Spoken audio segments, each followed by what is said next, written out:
বুদ্ধের বারগাহতে আল্লাহর ওলিদের মাজারে গিয়ে ওসিলা বানিয়ে আল্লাহর কাছে দোয়া করার জায়গা, ওইখানে গিয়ে তওবা করার জায়গা, ওইখানে গিয়ে সুবহানাল্লাহ মুনাজাত করার জায়গা, ওইখানে গিয়ে আল্লাহর ওলির মাজারকে দেখে আর আশেপাশে দৃশ্যগুলা দেখে কিছু শিক্ষা নিয়ে আসার জায়গা। যে যেখানে মাজার আছে পাশে একটা মসজিদও আছে, তার মানে আজকে দুনিয়া যার সামনে এসে নত শিকার, আজকে দুনিয়া যার মাজারে এসে তাকে ওসিলা বানাচ্ছে, তিনি তো আমাদের মতো একজন মানুষই ছিলেন, কিন্তু শুয়ে আছেন মাজারে, দুনিয়া এসে তাকে সালাম জানাচ্ছে। কারণ কি? উনি এত বড় দরজা পেলেন থেকে, এত বড় মর্তবা পেলেন কিভাবে? তো পাশের মসজিদটা ডাক দিচ্ছে, হে নাদান তুই দেখ আমার দিকে, আমি হচ্ছি এই খোদার ঘর। যেই ওলির মাজারে তুই এসেছিস পাশে একটা মসজিদ দাঁড়িয়ে আছে, মানে এই ঘরে আল্লাহর ওলি রাত রাত ধরে নফিল পড়েছে, তাহাজ্জুদ পড়েছে, তাসবিহ পড়েছে, জিকির করেছে, আজকার করেছে, দিন রাত আল্লাহর কাছে কেঁদেছে, ইবাদত করেছে, বলে আজকে মর্তবা পেয়ে বলি আল্লাহ হয়ে গেছে। ঢোল ঢাল বাজিয়ে ঢোল ঢাল পিটে উরুস মানিয়ে চলে আসলাম, এক ওয়াক্ত নামাজ নাই। মরে দেখেন খালি পীর সাহেবের মুরিদ হয়ে গেছি, আর নামাজ পড়তে হবে না, খালি মরেই দেখ বেটা, না মরলে বুঝতে পারবি না। বেনামাজিকে পীর সাহেবও পার করবে না, বেনামাজিকে পীর সাহেবও পার করবে না।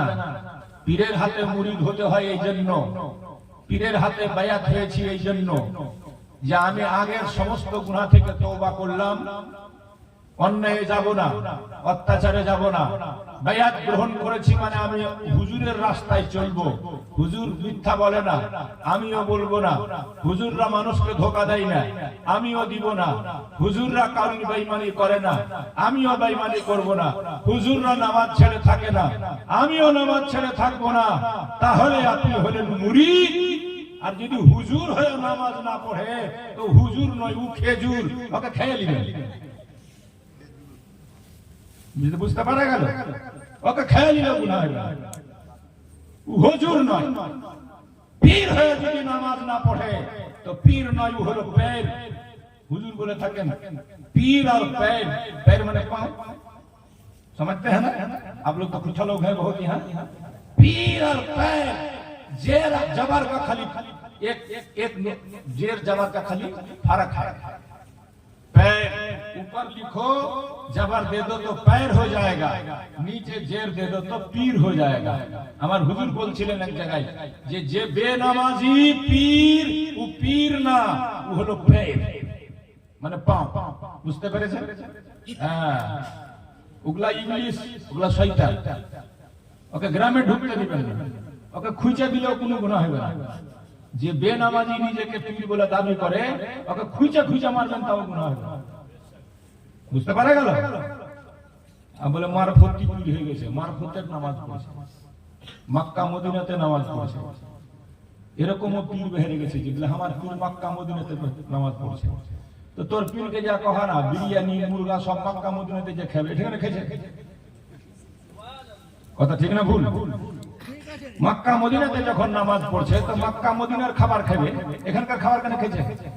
এখানকার মানুষের কাছে একটা নজরানা পয়সা লিছে, মক্কা মদিনাতে যা লিবে, কথা ঠিক না ভুল?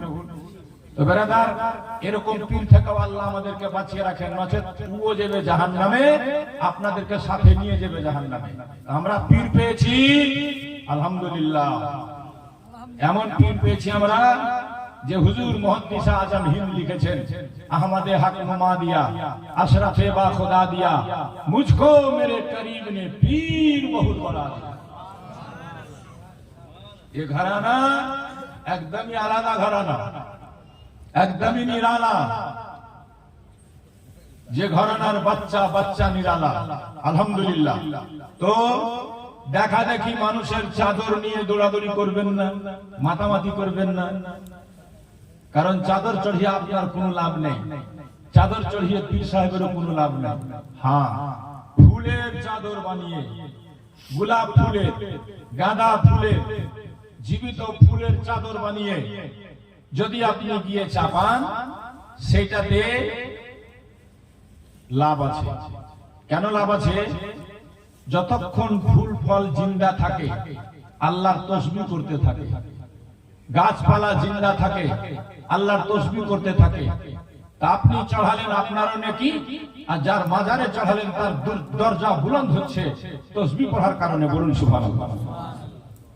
আর কেউ যদি মানত মেনে থাকে যে আমার বেটা হলে চাদর চড়াবো, আর ও যদি না চড়ায় তো একটুও গুনাহগার হবে না। হুজুররা বসে আছে, জিজ্ঞেস করেন, চাদরের মানতই নেই শরীয়তে। চাদরের মানত শরীয়তে নেই, গ্রহণযোগ্য নয়। কেউ যদি মেনাও থাকে না চড়ায় কোনো গুনাহ হবে না।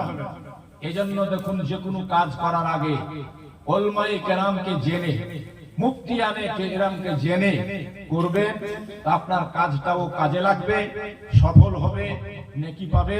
তাই কোরআন বলছে ফাসালু আহলা যিকরে ইন কুনতুম লা তা'লামুন, প্রশ্ন করো, জানো, জেনে নাও জ্ঞানী ব্যক্তিদের কাছ থেকে যে বিষয়ে তোমরা জানো না। অনেক কিছু আমরা জানি না, আমার ভাইরা অজানা।